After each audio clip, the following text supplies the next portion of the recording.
can do it. Change, change. It's a sure thing. Change, change. Expect a miracle change.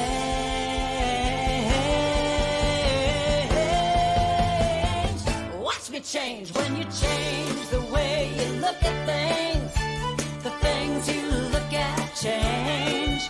When you change the way you look at things, the things you look at change. When you change the way you look at things, the things you look at change. When you change the way you look at things, the things you look at change. Now do change.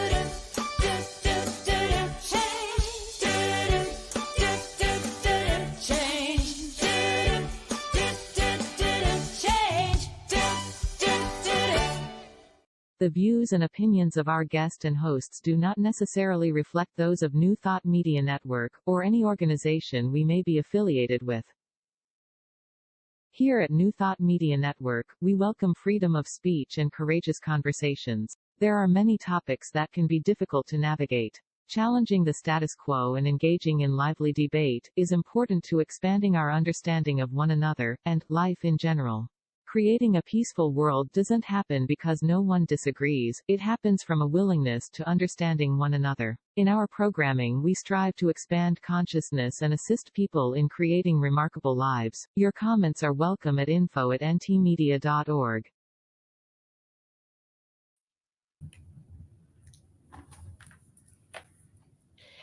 Good afternoon. Welcome to Spirit Cafe Show. I'm Barbara Jean. I'm Cheryl Rogers. And I'm Marg Dupuis. And we are so happy to be here. And I'm going to start with our land acknowledgement. So just join with me.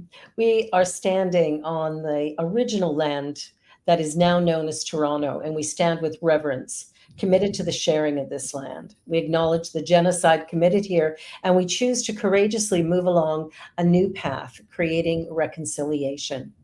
This land was stolen from the Anishinaabe. European settlers also stole their culture, their language, their spirituality, and even their children.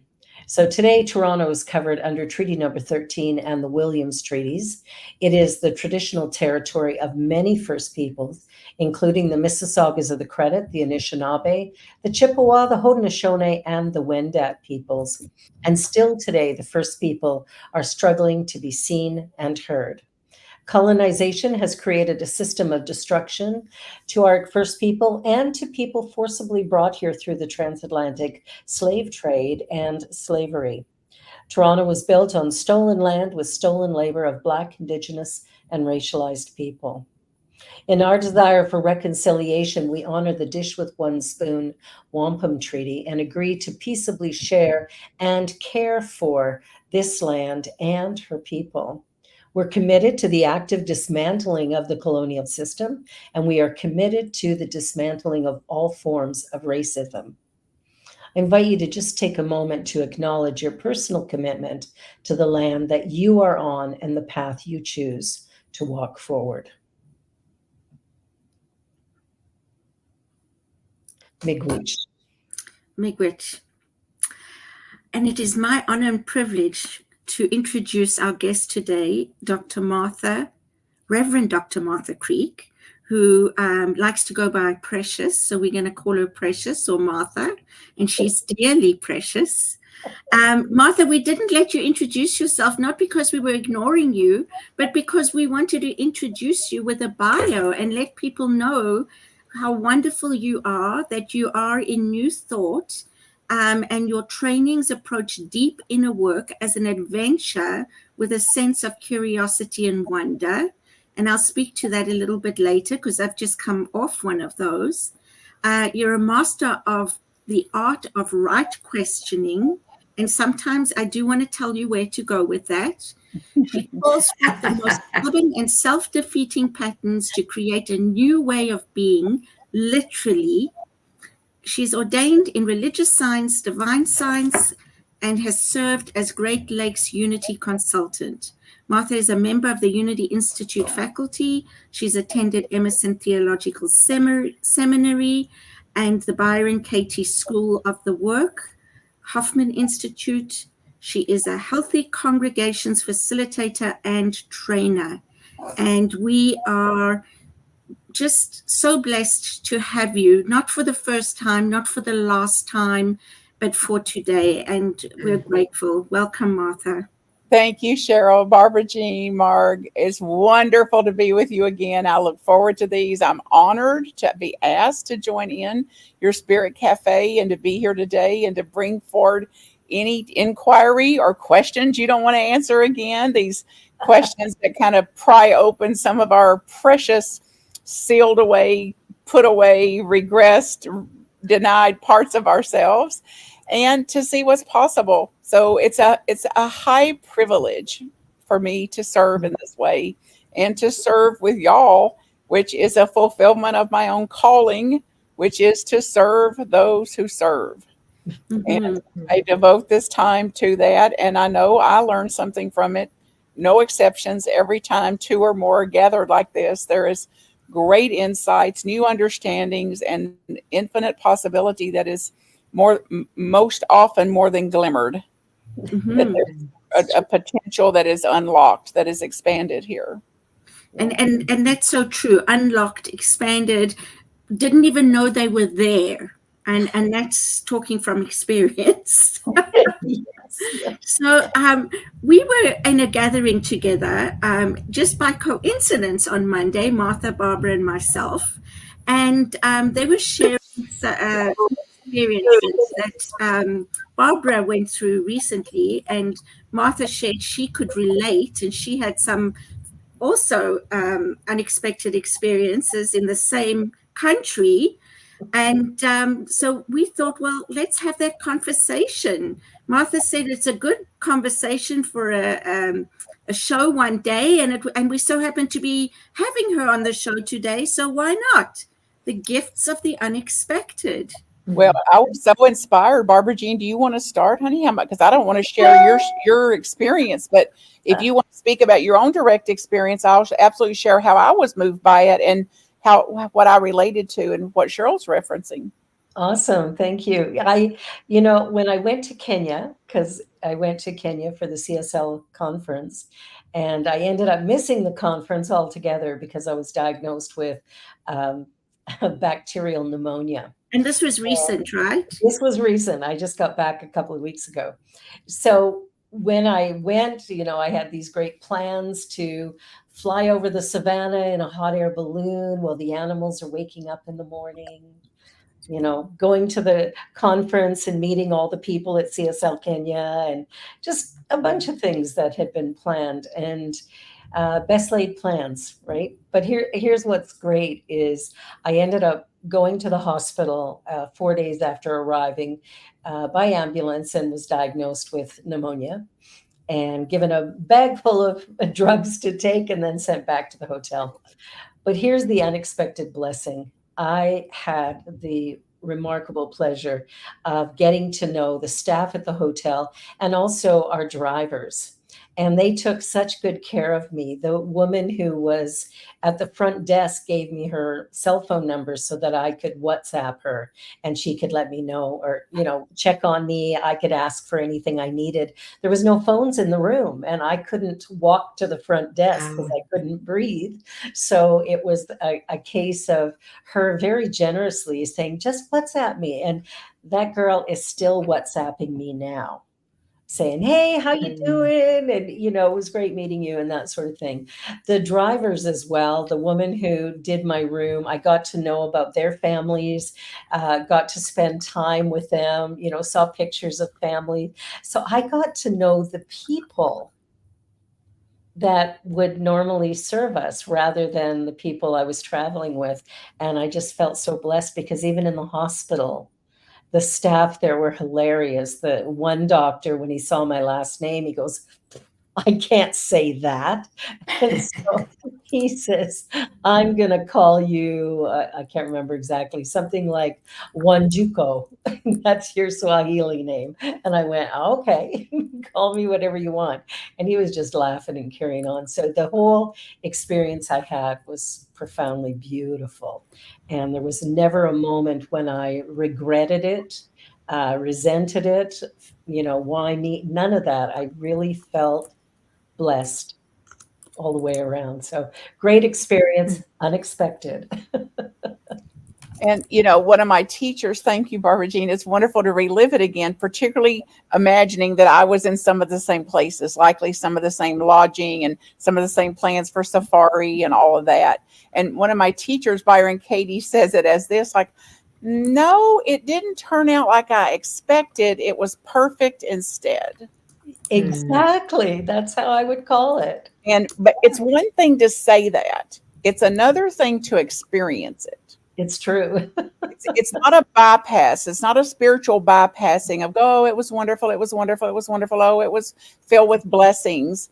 To say that or offer it up like a platitude, but to say the truth is, it turned out sweeter and better than if it had turned out the way exactly like I'd had it planned. And including in this case, a serious illness, a trip to the hospital, and medicine, and missing a conference, not just not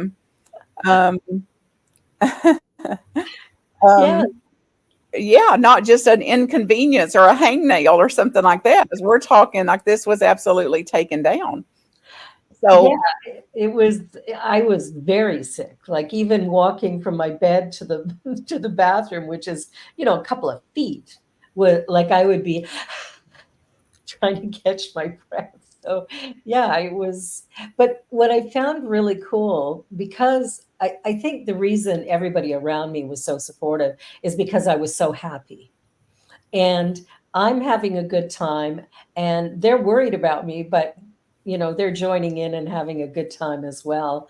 And I think that for me, like I phoned a bunch of people here because I knew that when people were hearing, my husband posted on Facebook that I had pneumonia and I was in Kenya. So everybody gets all worried. So I was phoning people that I knew well, that I knew would be going, oh no, going, I'm fine. I'm really fine. I'm getting so well cared for. I'm being just treated like royalty here. And so as I was phoning people, they could hear in my voice that I was perfectly fine. Mm-hmm. Yes, but not under the weather at all. I was having the time of my life. So it's beautiful. Well, I just want to say quickly, you started off by saying I went to Kenya and the good thing that happened was I got pneumonia. I'm thinking how many people would say that, right? And then to share your experience and to go through the experience with that energy, with that attitude, that is for me just an example of living the work that we do, that we talk about, that we teach, that we learn about. All that leads to the possibility of being able to do that. It's also very different than saying it was so good. It was so good, I got sick, versus this is her direct experience. Yeah. Not a spiritual bypassing of this or a painting over, taking something that was painful or sad or a deep loss and trying to paint it purple. Mm-hmm. It wasn't like I thought. And I actually missed some having time with my colleagues or the people I thought I'd be connecting with or whatever. That was present too. And I deeply appreciated and delighted, in fact, even while sick, getting to know local people and receive the generosity of their nature, that they were absolutely there to go overboard. And that was my direct experience too. So I was at the first ever CSL Kenya conference 4 years ago in the similar place.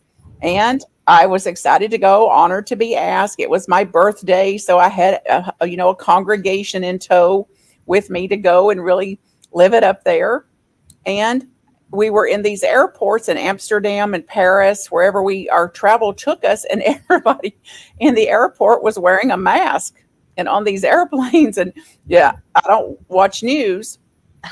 And I was thinking, what in the world is going on? Everybody here's traipsing around with these masks on. Well, now fast forward, we know now it was a COVID outbreak, an international COVID outbreak. And I never heard of it, didn't know there's any such thing. But I got sicker when I was there than I've ever been, except once in my life where I actually had a ruptured appendix, sepsis, gangrene, peritonitis, and was in a coma. So I was as could be there, and could not sit up. I could get from the bed to the bathroom, which was a short distance, as you said, Barbara, and I had to wait longer in the bathroom than I wanted to muster up the energy to get back to the bed. And not one single thing that had ever worked was working. I was willing myself well, affirming myself well, praying, meditating, drinking water by the gallons, releasing, putting it in a burning bowl, standing on my head, color therapy, vision therapy, Feldenkrais. And then they involved everybody they know. So people would knock at the door and say, "Hi, I'm a doctor so-and-so. Somebody that has got word about you has sent me over here." So doctors were coming, nurses were coming, people were coming from a pharmacy daily with these things to take this, try this. People I'd not ever met once, people I don't know, that absolutely, like us, are wired to care for other human beings and wired to help another human being. And admittingly, not everybody has this wiring yet, because right over here on the other side of us, somebody would be in there stealing, raping, robbing, pillaging, taking something from somebody else. And the wiring that's in place in the majority are to care, to extend heart, to extend compassion. And I hadn't heard about COVID, didn't know what was going on, but knew that this was not something I would want to pass on to anybody else under any circumstances. And we were transporting from one lodge to another one where this conference was going to be. And I hired a driver to take me over there and ask them to keep all the windows down. So this was all intuitive. Yeah. This was not because I knew anything, but it's like, if this is something contagious, what would ease it? I would not ever want another human being to be this sick. And got myself into the next place. And the same thing there, people trying to get me to eat and get me to drink. And I would just stay in the bed, nap, and run energy the way I knew to do it, and wake up and somebody else had dropped off food, and they'd come and get the food that dropped off the last meal and replace it with new food for this meal.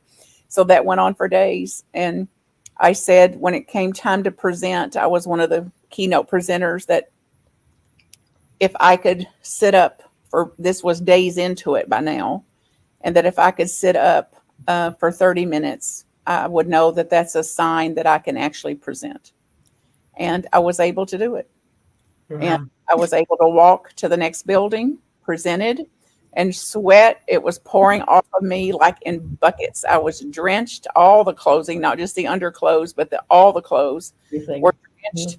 And something took over, came through me, and I was able to present. And then I was well enough that I actually did the safari piece, but I asked to ride. It was in Jeeps also, and I asked to ride up front, so I wouldn't be sitting near somebody. I'd be as away from them as I could. Yeah. All of that intuitive too.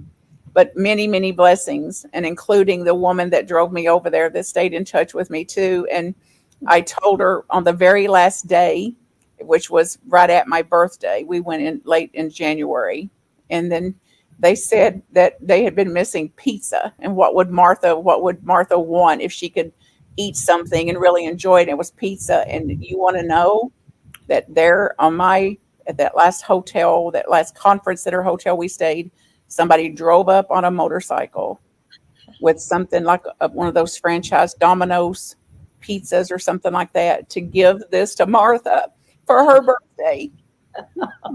Give this to Martha for her birthday. So Wow.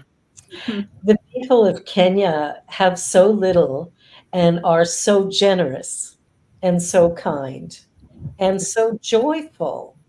I think that was the part that got to me, is seeing the level of poverty.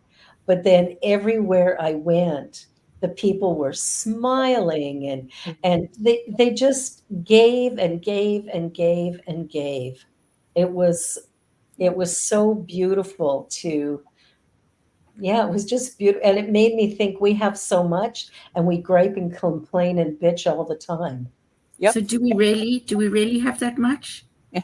You know, what do we value, right? And how's that working for us?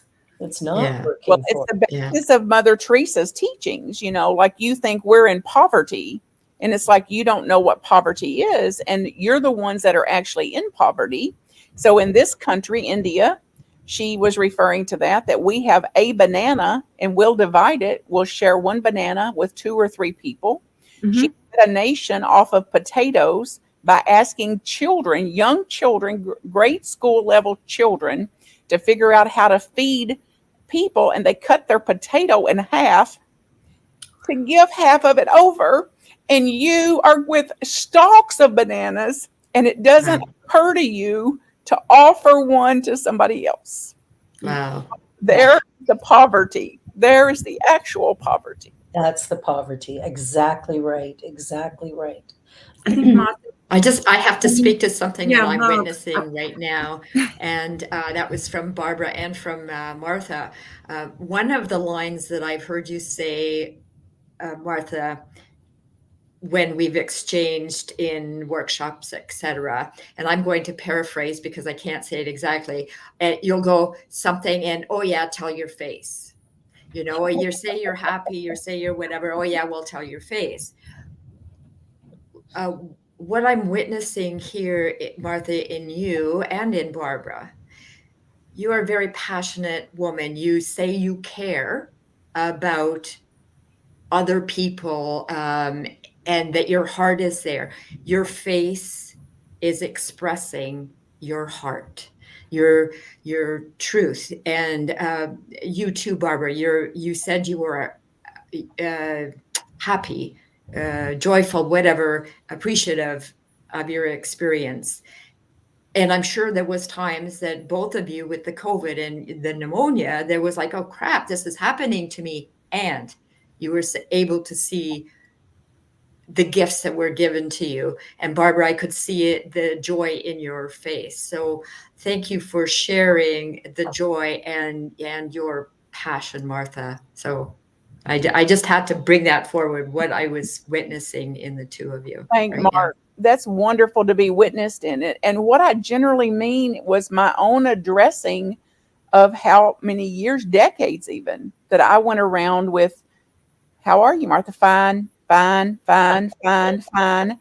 And I mean, a mother standing, and then we're going to teach that if we're not careful. Yeah. It's all good. It's all good. And like, it's the last thing a mother that is watching her father or a grandmother or a sister or an aunt that's watching a baby being buried in the ground does not need to hear. It's all good. No, they In don't. the absolute, it may be all good. We're here. We'll find out eventually, apparently. But in the meantime, back here at the ranch, no hurting heart needs to hear it's all good. Yeah. I had an experience a week ago that was very, very traumatic. I was driving my daughter and her girlfriend. Her girlfriend had come to visit, so I was driving her home, and she lives downtown, so it's about a half-hour drive or thereabouts. And when I went off of the one highway onto the off ramp to get to the next locale, a cyclist was hit by the car in front of me. So that car moved into oncoming traffic. The body of this woman flew, almost looked like she had come out of the car, but she flew and landed directly in front of my car, which I was able to quickly turn the wheel and miss her, but the car behind me hit her. I parked my car, got out and checked her. She was unconscious at first, but gained consciousness and was in life-threatening condition when they took her away. And it took, I haven't checked with Genevieve's friend, but my daughter and I, it took us some time to just to breathe. It was such a traumatic thing to see somebody flying through the air and landing in front of your vehicle. And I did a meditation with a friend of mine a couple of days later. I think it was maybe on the Tuesday or Wednesday. And she was able to take me through a Buddhist meditation that helped me to come to terms with the trauma that I was feeling. And what has been the hardest part of this is we can't get any information about her. So she may have died, highly likely. And maybe she's healing. We don't know. So that was the hardest part for Genevieve and I. But I look at everything that's happening between the pneumonia in Kenya, then coming back in that car accident, and then last Saturday I accidentally fell into Lake Ontario when it was minus 10 degrees. So I just keep laughing, going, I don't know. Life is throwing me all kinds of these little curveballs, and all of them, like falling in the lake. That was pretty funny. Once I got in the car and turned the heat on and my coat thawed out and my dress thawed out, I was able to laugh. But the car accident, the cyclist that was hit, that one is a different story. But I do acknowledge that I was there for her. And my daughter and I did treatment together. We prayed together. And, I prayed for all the EMS and everybody who's there and for her best care. And, but yeah, life throws us curveballs, but we're always a choice about how we experience them. And I think it's so important that we experience it. Like when that girl got hit by the car, it's like I can't push that away.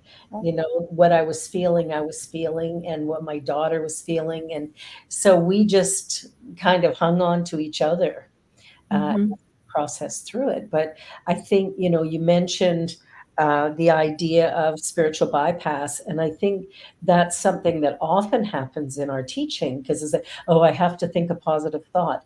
Absolutely not. We have to be in the experience we're in and to honor whatever it looks like or feels like or whatever, but have the experience. And for me, having pneumonia, I was so well treated. It was like it was a great experience. The car accident, very, very different. But again, we met some remarkable people that we wouldn't have met otherwise. Well, and that's a part of staying open-minded enough to say, one of the early New Thought teachers, somebody I have to look it up to know, because I don't remember, but in the books that I read, but it moved me when I read it. And her general approach to things like this, Mary Baker Eddy, like something like that, or Florence Scovel Shinn would say, I demand to see the blessing in this. I demand to see the blessing in this. So it's like, at least it leaves us open-minded enough to say, as traumatic as this is, as shocked as my nervous system is, I'm going to be as present as I can for the living. In this case, she was living, that she had some awareness that somebody was there with her. She wasn't alone, and that it's a call emergency. And then if she's dead, if she had have died there, that there's people there that are traumatized by witnessing this and seeing the death of a body, maybe their first time to see the death in the body, and to be there to minister to them. So it's like, if to the degree that we can hold presence and not abandon these parts of ourselves, that we can then go tend to that part that was shocked and traumatized and sometimes even short-circuited. I got news one time when I was a young girl, 14 years old girl, that my Aunt Martha had died, and she was my namesake. So she was like, she's who my mother had a baby and went right back to work as quick as she could, because she had to keep us going and feed us. And my cousin just walked up. I was off to play softball, and I'm the big star and all of that. And he said, oh, are you here? I didn't think you'd be here since Aunt Martha died. Just like, what's for lunch? Oh, and my gosh. I actually fainted. Yeah. Like I literally fell to the ground. So this is a way that our nervous systems can absolutely shut down. So then you wouldn't say, well, where's the gift in that? And it's Well, the gift in that is that the ground was there to catch me. You know, I fell on the ground, and somebody was there when I woke up to care for me and to see what I needed to get myself situated again. It also demonstrates a heartstring that I had with my Aunt Martha. Absolutely. For her, like what the symbiotic relationship that I had with her, that is also, how they say the depth of the grief is the depth of the love. So that's at least a minimum of that, to say I may not can see the gifts right away, but it doesn't mean that the gifts aren't here. Mhm. When I'm able to reflect and contemplate and get a little space for breathing and get my head above water again to catch my breath, was your words, I think, Barbara. When I can breathe again, then I'll be able to see what was the blessing in this. And without trying to stuff the feelings or disown and suppress and deny the feelings that I had about it. Yeah, it's so important to be with what is. Well, we're going to take a short little commercial break because it's that time in our show already. Who knew it could go by this fast? You're watching Spirit Cafe show here on the New Thought Media Network, and we'll be back in just a minute, so don't go away. Please help us say thank you to our organizational sponsors, including the Hepperlin Foundation, Affiliated New Thought Network, International New Thought Alliance, Science of Mind Archives and Library Foundation, Center for Spiritual Living Denver, Center for Spiritual Living Midtown, New Thought Philadelphia, Planned Happiness Institute, Summit Center for Spiritual Living, One Heart Retreats, Center for Spiritual Living on the Lake, Unity Spiritual Center, Kitchener, Om Center for Spiritual Living, La Mesa, Satya Center, Center for Spiritual Living, North Jersey, Unity of Savannah, and Center for Spiritual Living, Seattle, as well as all of our individual donors. Thank you for making New Thought Media Network a place to be. Please come be you. And remember, like, share, and subscribe. New Thought.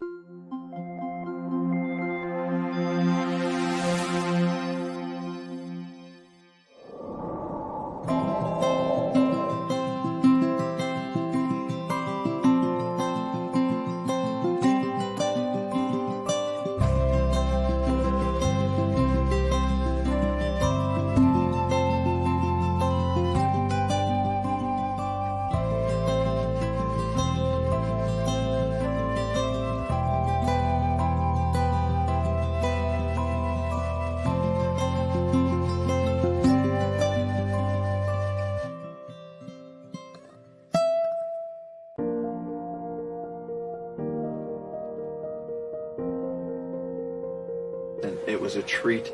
It was a bonding. It was a celebration of men. It was a celebration of men who want to deepen in their spiritual awareness of one another, of themselves. Welcome. We are a brotherhood of spiritually minded and open-hearted positive men. We invite you to join us.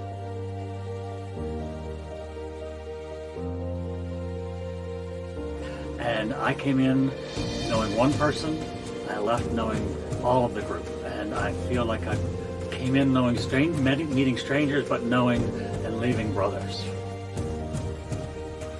Come experience the New Thought Men's Gathering, Foundations 2024. Friday, March 15th through Sunday, March 17th.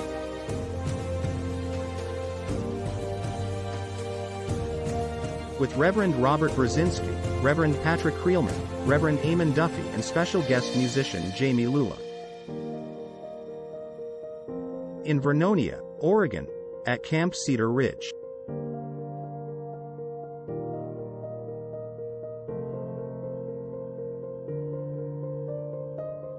Learn more and register at www.newthoughtmens.community.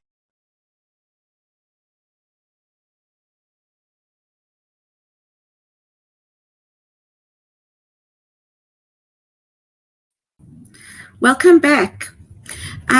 Martha, before we went into break, we were talking about how, you know, different things, good experiences, not so good experiences, how some we experience positively, some traumatically.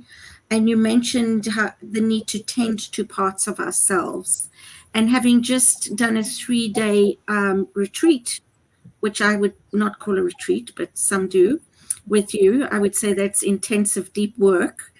Um, I was wondering if you would like to speak a little bit to how how they connect to the deeper parts of ourselves, from past experiences, and you know, that the work is important to recognize and acknowledge. I think so, Cheryl. You may do a better job of it, honey, speaking from your own experience. So I can speak from a direct experience as well as the theory of this is that, and this is tried and true and tested IFS, internal family systems therapy, that is also founded and grounded from a Dr. Richard Schwartz, who did external family systems or family systems work for years, and now 40 years, and looking at this, what he did with his clients as he heard them talk about the parts of me. So a part of me was sad. A part of me was disappointed. That terminology in itself has changed my experience. Me So too. I can speak about I'm sad, I'm upset, I'm confused, I'm irritated.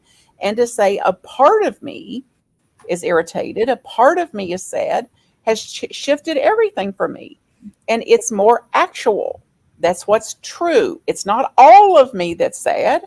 I can still hold presence. I can still do my job. In most cases, I'm still functional. And the part of me that's sad is bringing me an unexpected gift. Mm-hmm.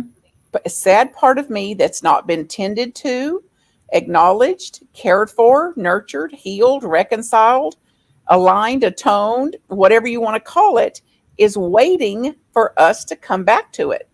And it's running the show in many ways, and most often unconsciously. So, this chronic, permeating, unaddressed sadness that goes back often to a time or two when we didn't get to meet ourselves in that sadness. And that in listening with people, you hear that it's very similar to what Barbara just put forth, but in children, Mm-hmm. children experiencing dead bodies. Children, a woman, for example, said that she was just playing and having fun, and she was on a crutch and her crutch fell, and she fell on this little friend of hers who had some kind of serious physical disorder, and that little kid died the next day. And it's like, then the family, and she akined it to being Irish. Part of the Irish culture is you don't cry, don't show emotion. And many of us have roots in that. So even if we're not direct descendants of that, that is back there in our descendants, which is be stoic, suck it up, carry on. Nobody can bear your crying, dry it up.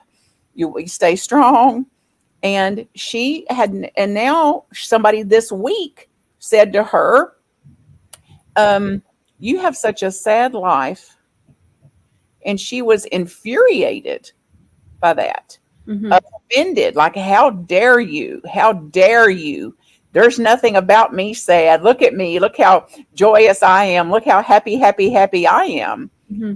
She knew enough and knows enough from working with me to know that if we got touched like that, that was her word, it touched a part. I'm like, well, it triggered a part, psychologically speaking, that she knew that she had some deep work to do there.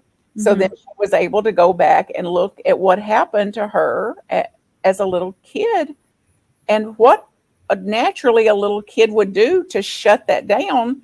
Not only the deep loss, but believing she caused it. That it was her fault, that she had actually killed somebody else. And then a family that was giving very clear, direct, strong messages of don't speak it, don't say it, don't cry it, don't have emotions, don't have feelings about it, do it this way, go in your room, get yourself together, come back out here. And how much that's still in our systems too. And as much as I'm devoted to not handing that down to the next generations, if I don't circuit break that patterning, and I don't stay conscious and can't stay conscious enough to do it, I'll pass it down without even being aware that I'm passing it down. And I could hear some of my own ancestors saying, get yourself together. Get yourself together. Mhm. Get a hold of yourself. Mhm. Get a hold of yourself. Don't be a baby. I heard myself just this morning in a session ask about what are some of the messages from those strong, kind of stoic parts of me, and it was snap out of it.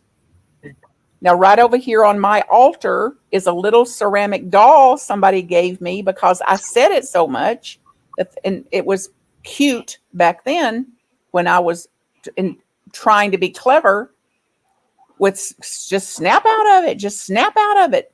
But that's also the way I was treating myself and treating the parts of me to get them to, quote, snap out of it. So these are the ways that I've mistreated the parts of myself, honey. And it's like I get to go back now and make amends to those parts and to say, I'm sorry and forgive me. And I'm here now and I'll do what I can to make this right for the rest of my life. And talk about unexpected gifts when we actually get to integrate those aspects of ourselves, those parts of ourselves. Absolutely. And I love when you're sharing that we see what you're feeling. You know, we see tears welling up in your eyes, or you know, that moment of really anchoring it. I think that is so important too, because so many of us have taught to suck it up. Don't show your emotions. Don't be too happy. Don't be too sad.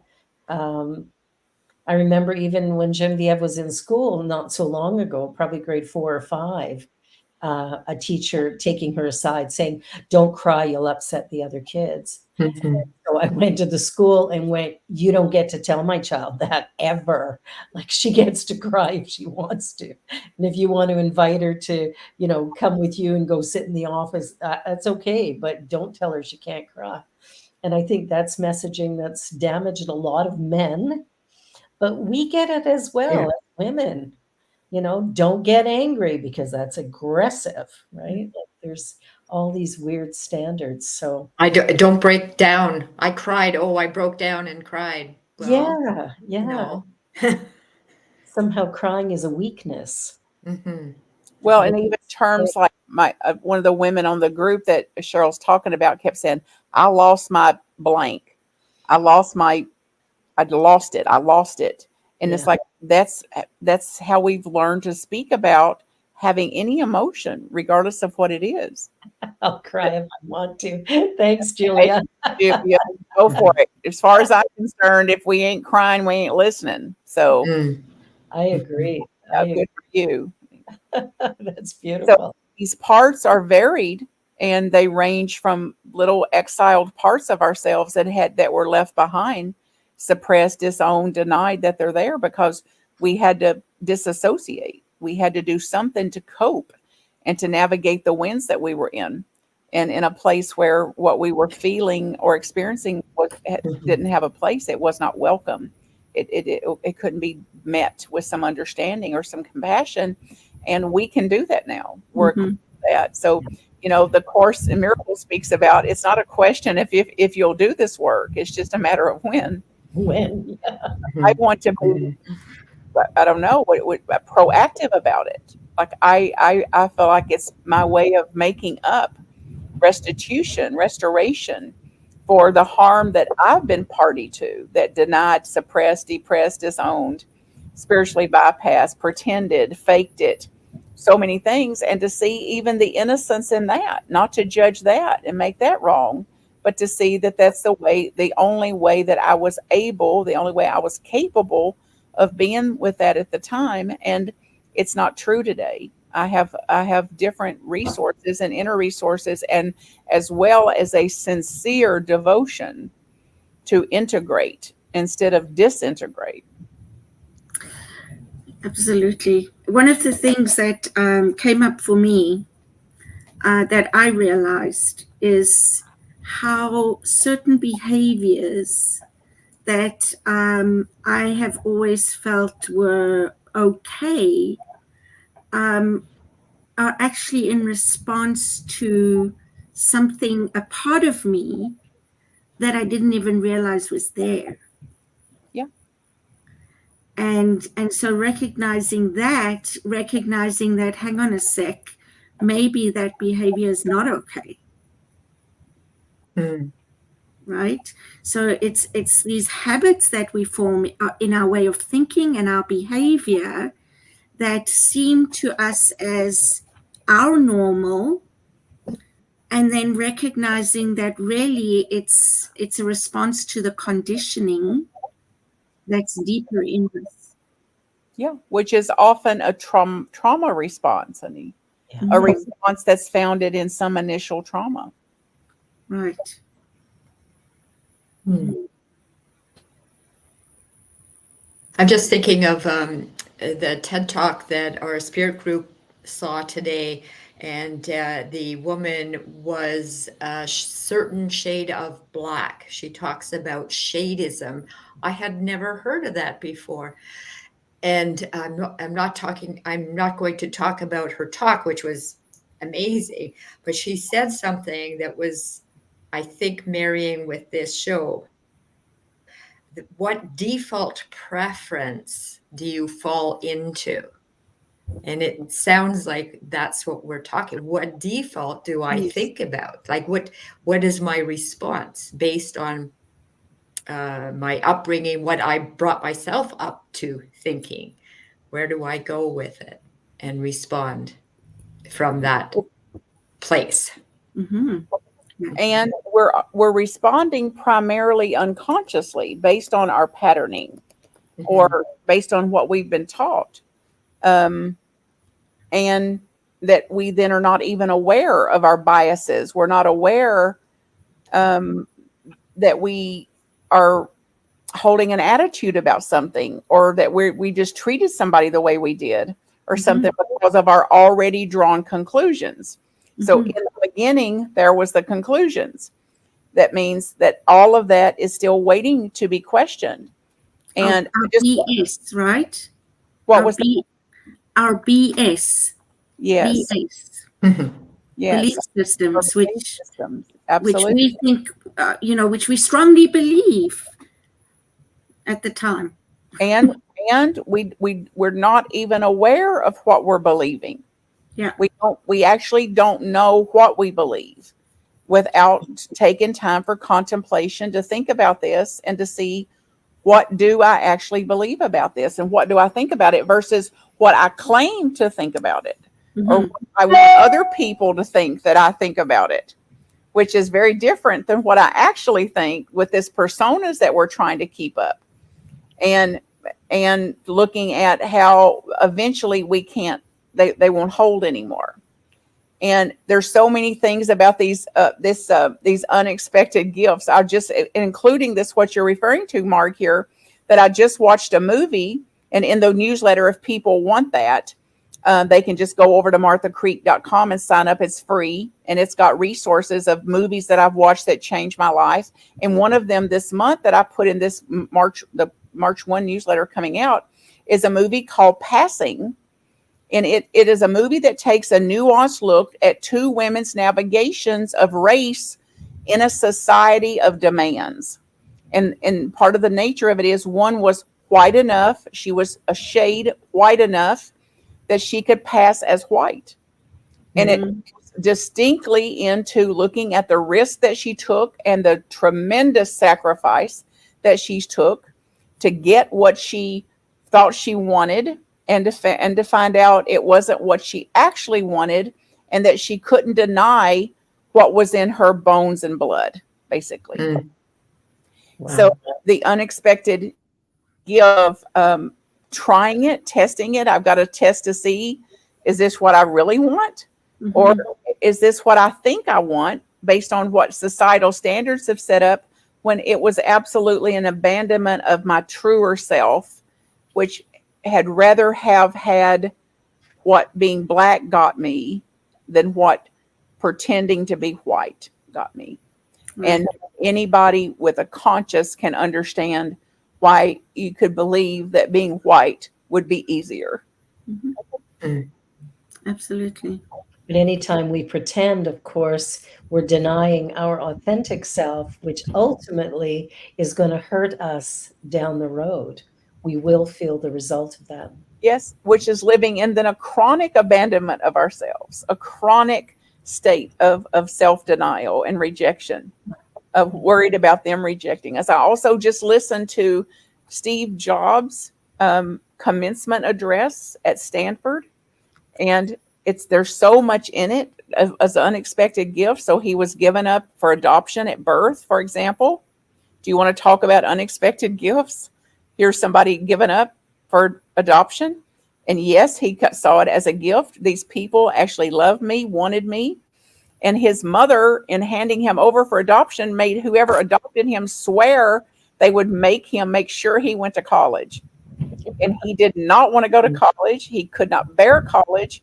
And then he said he couldn't bear these people that had loved him and cared for him throughout his life was going to take every penny of money they had amassed in those 20 years. It was going to cost every penny of it to get him through this college. And he simply couldn't bear it.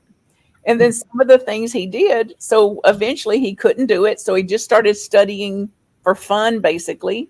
And he took a class on calligraphy. It made no sense whatsoever, but he was noticing this calligraphy around the campus. And then calligraphy ended up being one of the highlights of what he was designing for Apple and some of these operating systems, which is why we have all the font choices that we do today. So he's like, you can thank me for that. That's an unexpected gift of Steve Jobs taking a calligraphy class that made no sense to anybody, including me, way back when. Then he got fired from the company he founded that he started. He got put out by his own people, his own board, publicly, unexpected gifts. And it hurt like a booger, according to him. And then he said, if it hadn't have happened, he went right down the road and started up Nexstar, which he eventually sold to Apple for a large amount of money. And it's still the core of the renaissance of Apple till today. And then he started Pixar and 2 other companies, all of which would not have existed if he hadn't have been fired from Apple. Wow. And did it feel good? No. Mm-hmm. Mm-hmm. That's a great example. Like, wow, that's huge. Those are no small feats that took place once he, first of all, from starting Apple and not going to college or university, and then being fired and doing what he did afterwards is just so inspiring. And he said in this speech, he had been diagnosed by this time, and they told him that it's curable. And that he said in the speech, so I'm going to be fine. Then just in a few months, he was dead.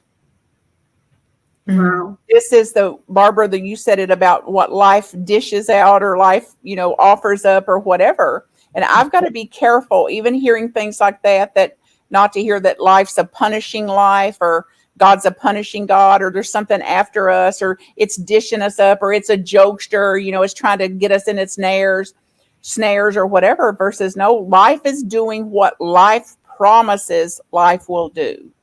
That it's inhale and exhale. It is drought and flood. It is you are alive and then you're not alive. And then you're married and now you're not. And now you're employed and now you're not. And now you're healthy and now you got a disease or a diagnosis. This is the assurances of life. And it's our responses to them, our reactions and responses to them that will define our experience of them, our basic teaching. So go ahead, Cheryl. We only have a few minutes left, and Julia has asked, do things happen for a reason? And I'm thinking that could be a whole nother talk. In a couple of sentences. We'll all have a different answer, Julia, I think, to this because of our own convictions and that. And, I could say in my life, the things that have happened to me, just like I demonstrated from Steve Jobs' example, when I'm in it, I can't see the reason. I can't make any sense of it. It's very disturbing, even traumatic about what could be happening. But once that's been integrated or processed through, or I gain a little breathing space or get my head above water, I can often see this had validation. There was a reason here, and it's what it took to get me to take certain action, or it's what it took for my awakening or something like that. But I don't walk around saying everything for a reason, because I don't know sometimes what the reason is. And honestly, I don't know, is there a reason or not? Mhm. So I generally avoid inquiry like that, because if I'm not careful, it's hi ho, off to hell I go, trying to figure out what cannot be figured out, or trying to make sense out of things that I can't make sense out of. Mhm. I Thanks, love that. Martha. I hope it's off the hell I go. You have such a great way with the turn of phrase. Somebody gave me a mug that's got that on it, and my little morality police named my little young one, y'all know her name, age 8, went, Mar, who got you a cup with this profanity on it? Don't they know?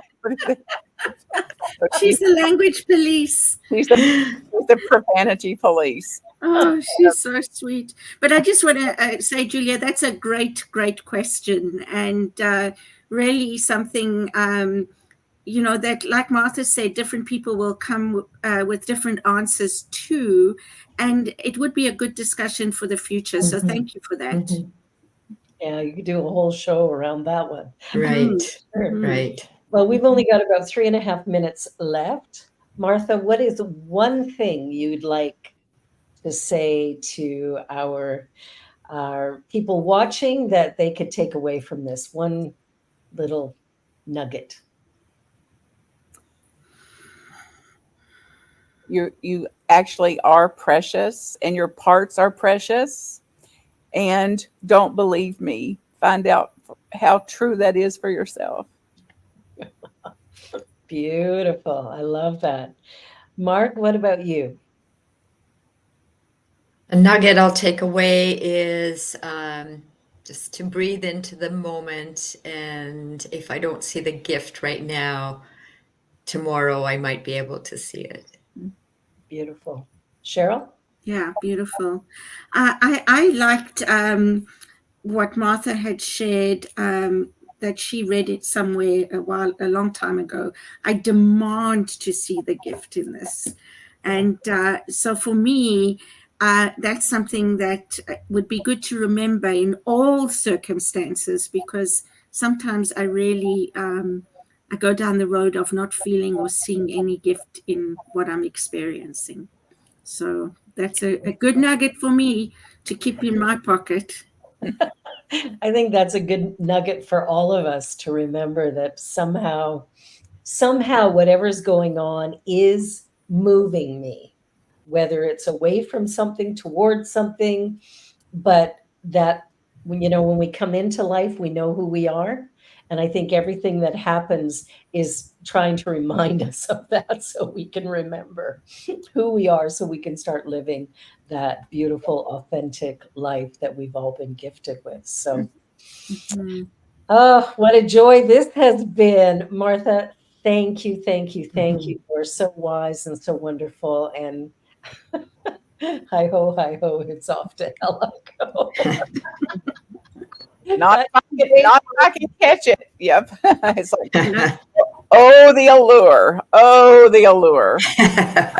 Yeah. Love your humor too. Absolutely. So important. In the seriousness of it all, we humor is so important.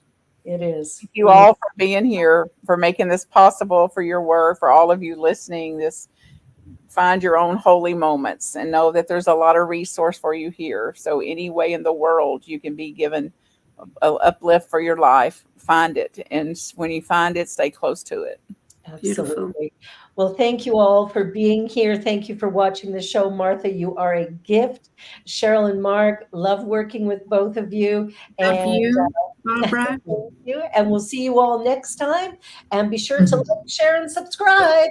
Bye for now. On behalf of everyone at New Thought Media Network, Thank you for being a member of our virtual family. Your financial contributions help share the New Thought message with people from around the world. Please visit and contribute at www.ntmedia.org/donate. New Thought Media Network. Come be you. And please like, share, and subscribe. Until next time, peace and blessings.